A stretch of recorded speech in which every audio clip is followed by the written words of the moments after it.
Hello everyone, welcome to our channel shape my future. Friends, हम आज UGC net commerce paper 1 के unit 1 के topic political, technological and social environment के topics को discuss करेंगे। तो सबसे पहले बात करते हैं पॉलिटिकल एनवायरनमेंट की। पॉलिटिकल एनवायरनमेंट उन सारे फैक्टर्स को इंक्लूड करता है जो कि पॉलिटिकल पार्टीज़ और कॉन्स्टिट्यूशन के नेचर और गवर्नमेंट के सिस्टम से संबंधित होते हैं और हमें जो है various policies and regulation provide करवाते हैं।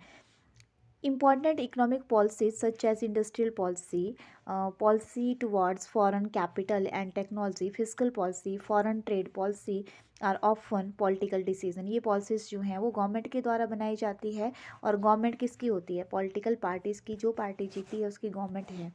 ठीक है। उसके बाद सेकंड आता है हमारे पास टेक्नोलॉजिकल एनवायरनमेंट। टेक्नोलॉजिकल एनवायरनमेंट की जब हम बात करते हैं, सो ये हमारी जो है टेक्नोलॉजिकल जो डेवलपमेंट होती है उसको अफेक्ट करता है। टेक्नोलॉजिकल एनवायरनमेंट रिलेटेड होता है हमारी टेक्निक से। ठीक है।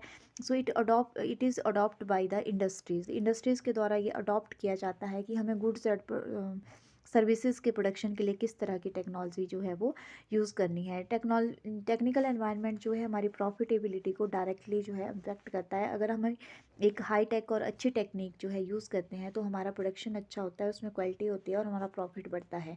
लेकिन उस टेक्निक को यूज़ करने के लिए हमारे पास सोर्सेज भी होने चाहिए। अगर सोर्सेज हमारे पास जनरेट हो जाते हैं तो प्रॉफिटेबिलिटी अच्छी हो सकती है।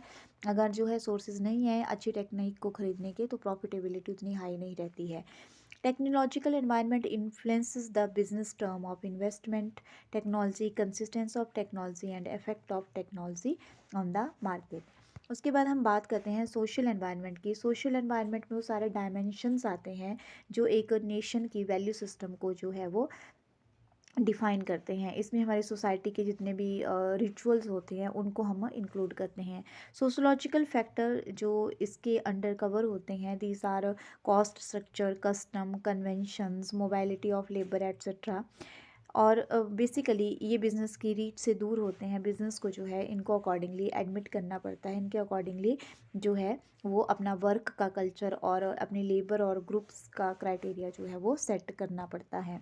उसके बाद हम ग्लोबल एनवायरनमेंट की बात करते हैं। तो मैंने आपसे पहले भी डिस्कस किया है, global environment means international environment. और जिस इसके अंडर जो है हमारा आता है इंटरनेशनल ऑर्गेनाइजेशंस के रूल्स एंड प्रिंसिपल्स जो कि उनके लिए उनके द्वारा सेट किए जाते हैं इंटरनेशनल लेवल पर ट्रेडिंग करने के लिए, like WTO's principle and agreements, international convention, treaties agreement, declaration, protocols of economic और sentiments in other countries, hike in crude oil price, etc. Thank you, friends.